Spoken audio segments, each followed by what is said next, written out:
just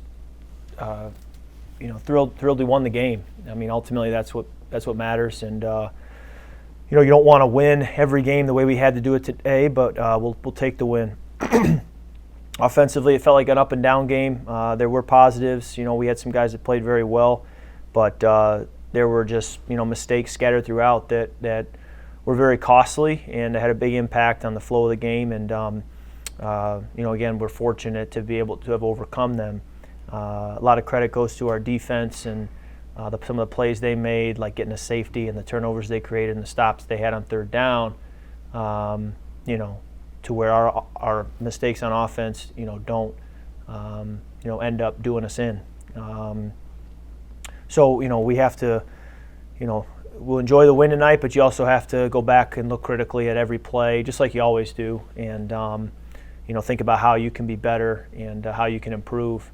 And now we enter, the final 4 games of the regular season, the fourth quarter, if you will, and we got to be at our best in the fourth quarter. We have some good teams we have to play, and we're going to, need our best football to have a shot to get in the playoffs. But proud of the fact that after starting 1-5, we've been able to get back to 500.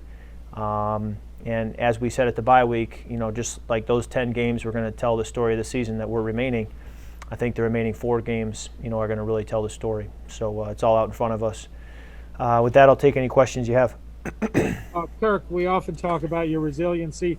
What happened on the pick 6 to start the second half, and what were the keys that you were able to just immediately bounce back and lead a couple touchdown drives after that?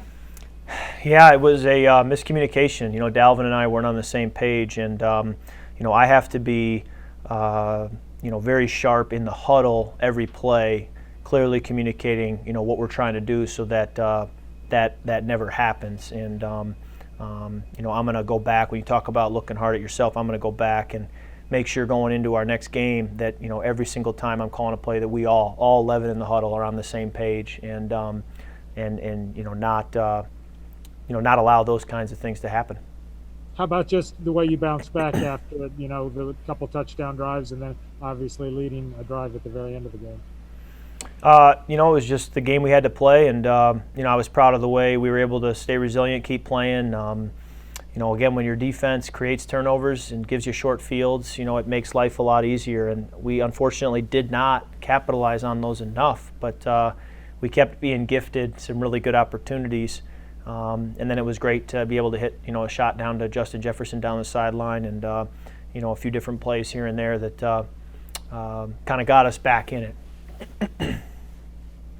Kirk, you talk about Justin Jefferson, and we always talk about his maturity, but to draw that DPI and then the route running on that touchdown, he just keeps improving right before our eyes. Yeah, he continues to just be a great asset for us. I'm so grateful that we drafted him. I'm so grateful that we have him.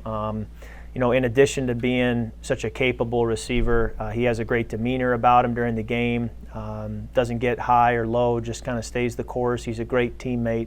So it's been a joy working with him, and we're only, I believe, 12 games into his career. So there's a lot of football up ahead, and I think our fan base should be excited about what he'll be able to do, hopefully for a long time.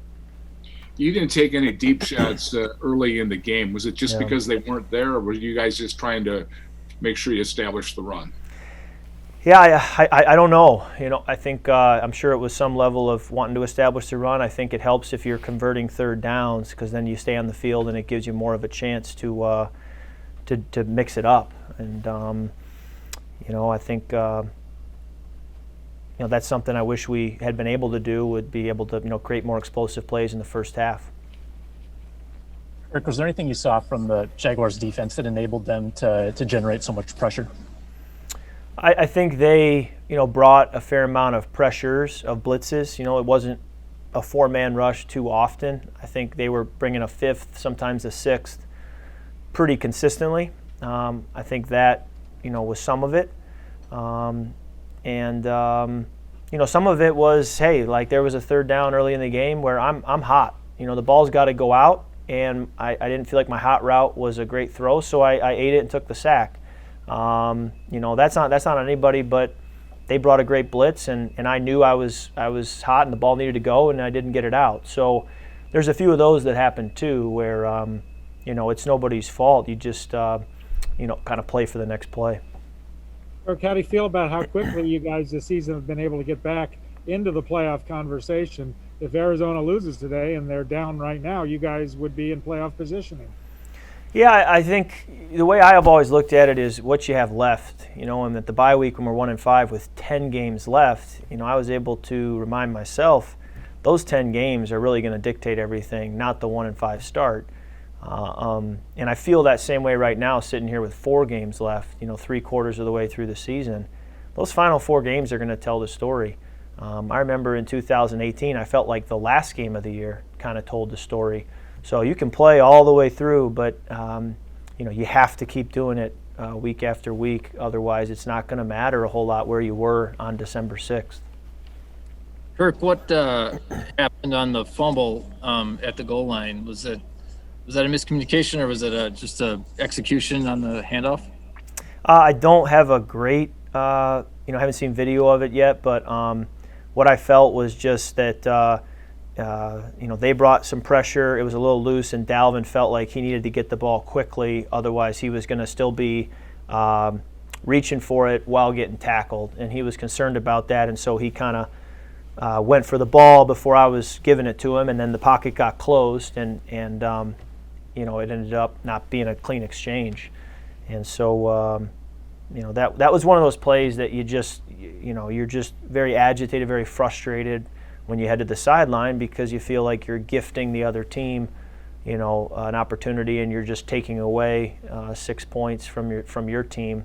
And it's bad enough to have that happen once. I just felt like throughout the game there were too many of those where you're walking to the sideline just frustrated and agitated by what happened.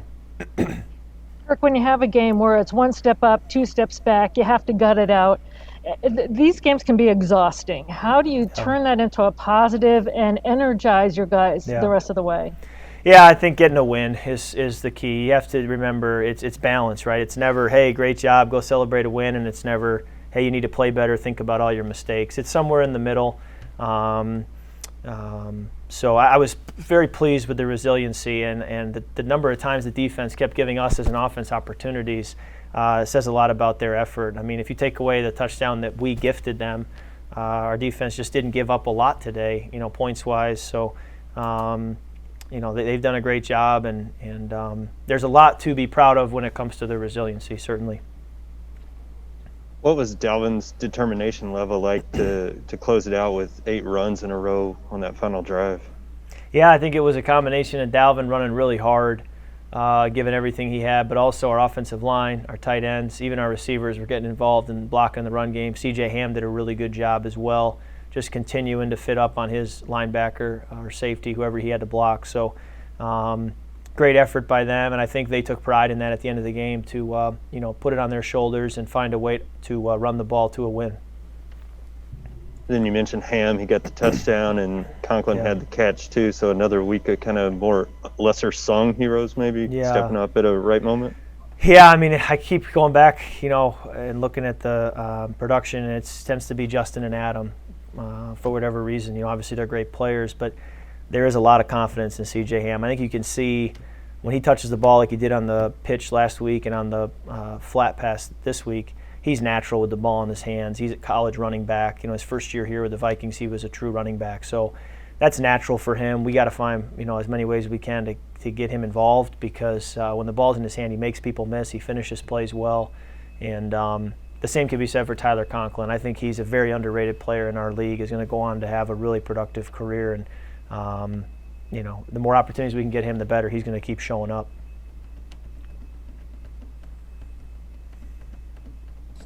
Kirk, did you think you'd hit one there to Justin late in the fourth quarter before the flag came out for OPI?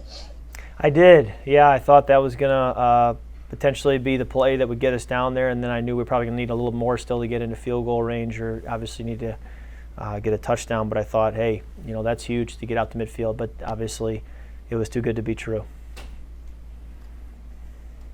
Any final questions for Kirk? Or what did you notice at all what it was like with Eric Kendricks on the sideline? I mean, he's sort of the de facto quarterback of the defense. To lose him minutes before the game, I think Cam Dantzler said he was very active on the sideline. Did you see any of that? I know you're back. Yeah, he's one of our key pieces, and I've made it known how much I'm a fan of his, and he is my favorite player, like I said. So to lose him, it's less than ideal. But you obviously live in this league, in the world of, hey, we have to find a way, no excuses. And yes, it was great to still have his energy on the sideline, and I just have so much respect for him. And so it was great to still have him there, kind of bringing some juice and speaking into each series. And I'm sure he was a great help to the guys who were playing, being able to share what he was seeing.